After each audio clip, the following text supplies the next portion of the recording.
Generating traffic and sales can be a challenge for online merchants. But selling on the Walmart Marketplace puts your products in front of millions of customers who shop on Walmart.com.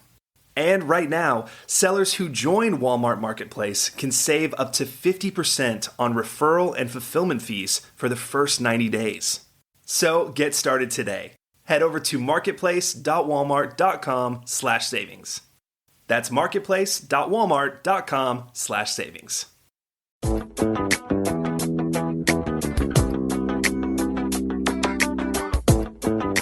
Welcome to E-Commerce Conversations, a weekly podcast focusing on e-commerce topics featuring interviews with prominent people in the e-commerce space.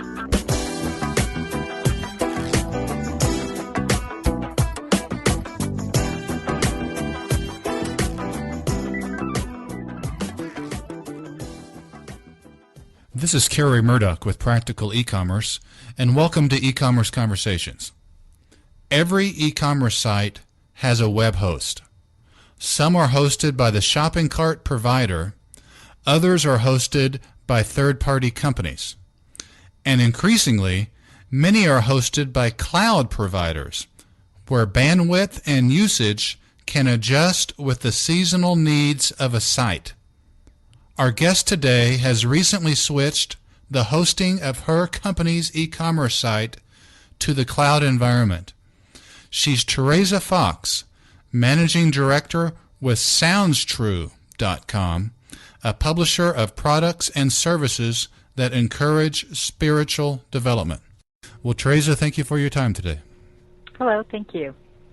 Theresa, your business that you work for, SoundsTrue.com, it's an interesting business. The products you sell are interesting, and your method of delivering those products is interesting as well. Could you describe briefly for us what Sounds True is and what it is that your business does? Sure. Sounds True is a publishing company that really focuses on spiritual transformation, and specifically in categories of meditation, energy healing, life purpose, yoga, things like that. And we sell a lot of audio programs that are recorded lecture style. We also sell videos, paper books, electronic products such as digital downloads, e-books. We have online courses and events, live online events platform as well. Now, your shopping cart that does much of what you just described, that's a custom cart, as I recall.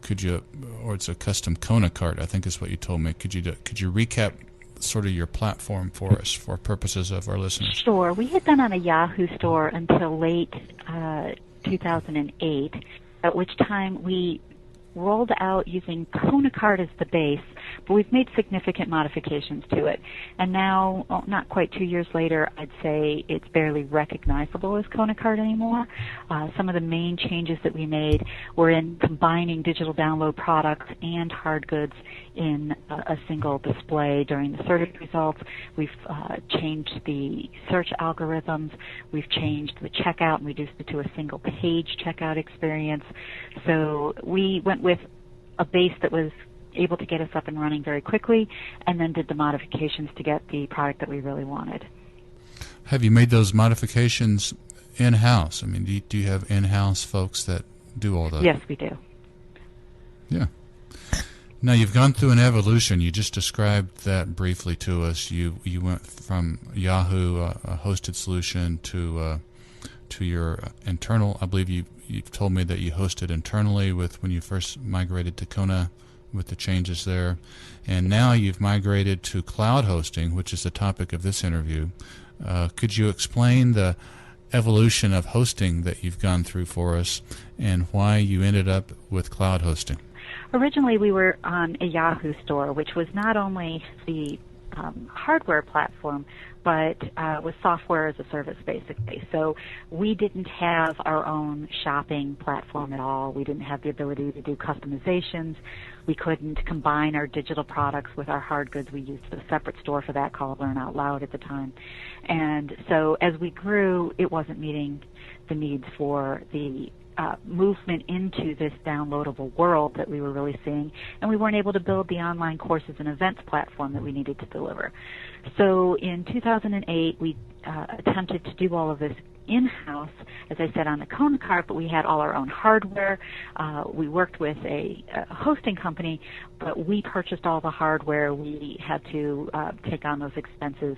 And with as much digital media that we have, it was getting very pricey for us to have the storage that we needed for all the delivery of the things that we needed.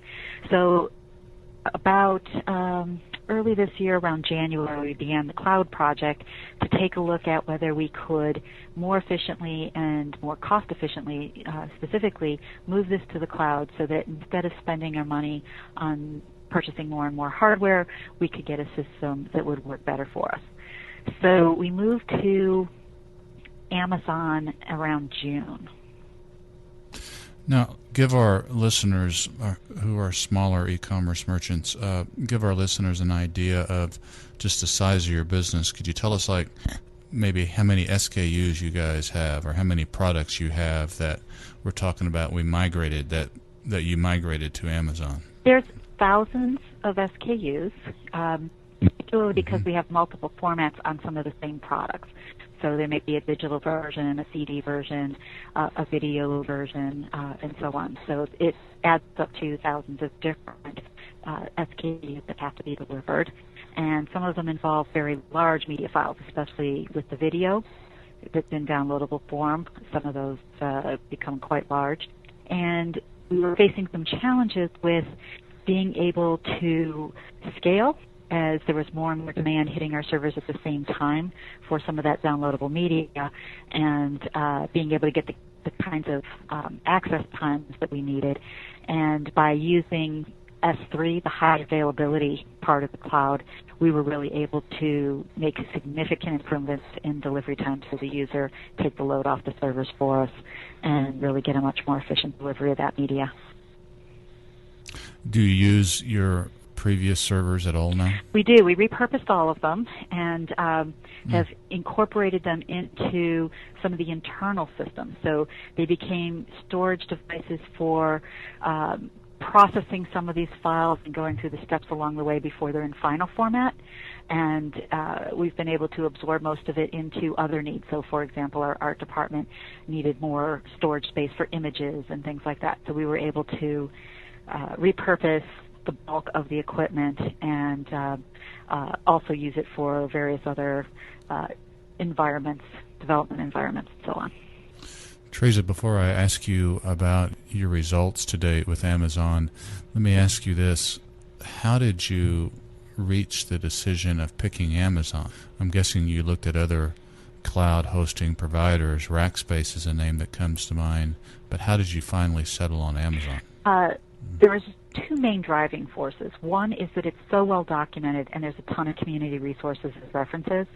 So as you're implementing and you're encountering problems or challenges, it's very easy to find other users who have experienced similar things that have already posted their solutions, and to be able to get the kind of help that you need, which is particularly important if you're a smaller to mid-sized business, to be able to tap into a knowledge base that's already out there.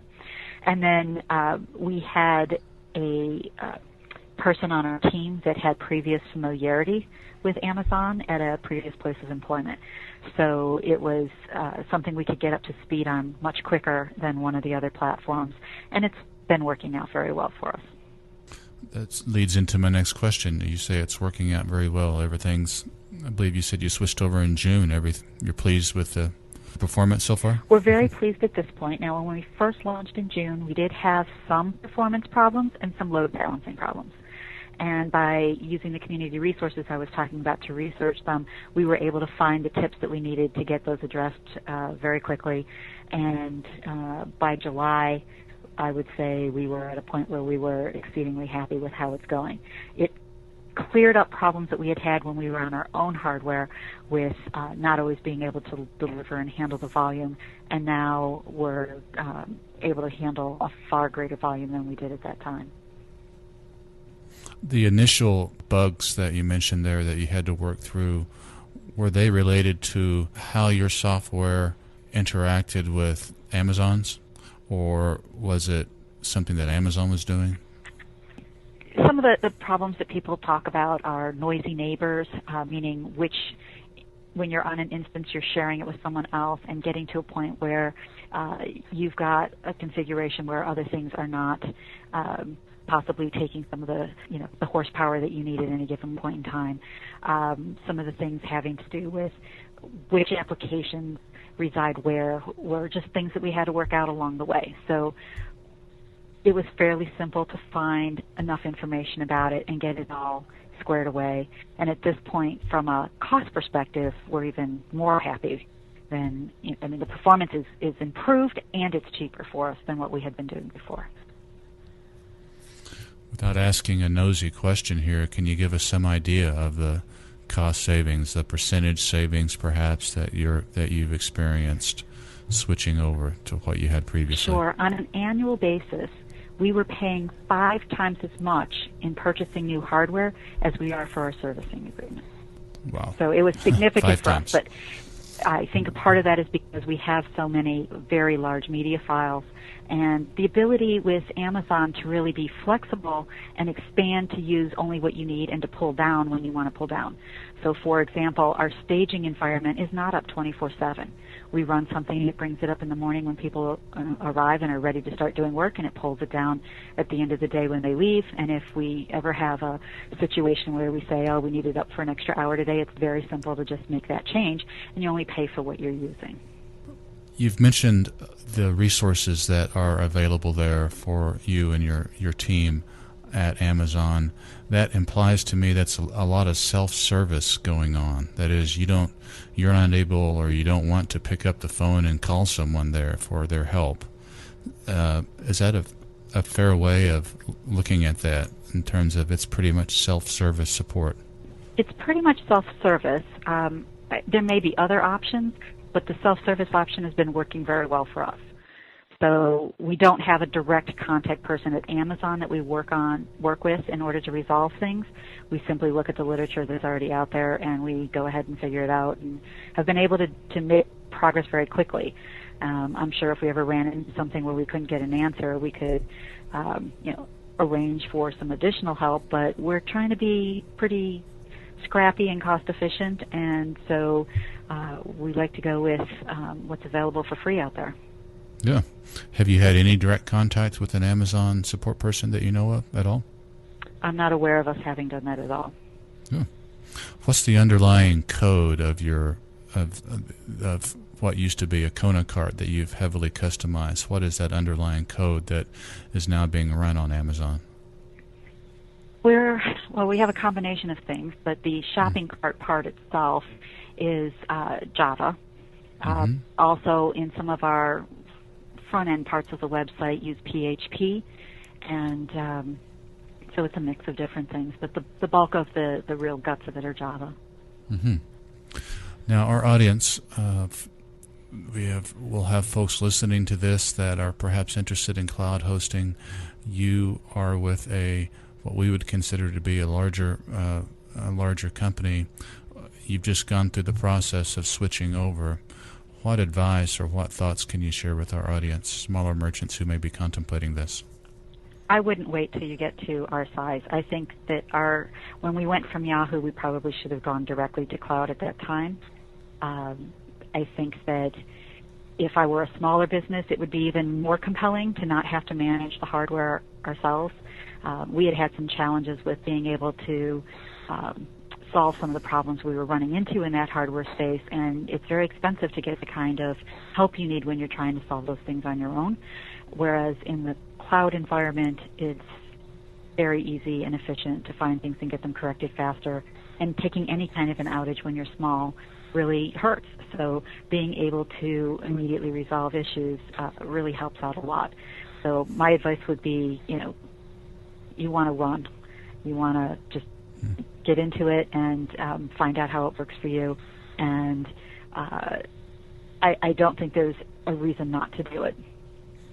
What about those merchants that aren't necessarily hosting internally, but they're using a third-party host in some environment at a third-party host? How could you compare a cloud arrangement with a merchant using a third-party non-cloud environment? Well, I think it's very dependent on what the third party is and how expensive that solution is. If you're completely outsourced, where you're not maintaining internal staff just to manage your hardware, where someone else is taking care of everything for you, there's usually a price tag that comes with that. And I would say compare that to what your costs would be in the Amazon environment. And typically in those third-party hosting things, you are committing to volume, and you don't have the same ability to flex, grow when you need to grow, shrink when you need to shrink, and constantly adjust it. You're usually committing to a certain size of hardware that's guaranteed to be available for you, and then when you need to suddenly expand because you had an unusual spike in traffic, you're not necessarily able to do that as efficiently. Okay. Well, for purposes of our audience, we've been visiting with Theresa Fox. Theresa is Managing Director, Direct and Digital with SoundsTrue.com. I would encourage our audience to go to SoundsTrue.com. It's a very innovative company in terms of the variation of products that they sell there and how they deliver those products. It's a very interesting company. That's SoundsTrue.com. And Theresa Fox, as always, we want to thank you for your time today. Sure. Happy to do it. Thank you. That's all the time we have for this week's e-commerce conversation. I hope you enjoyed it. Please tune in next week for another new episode.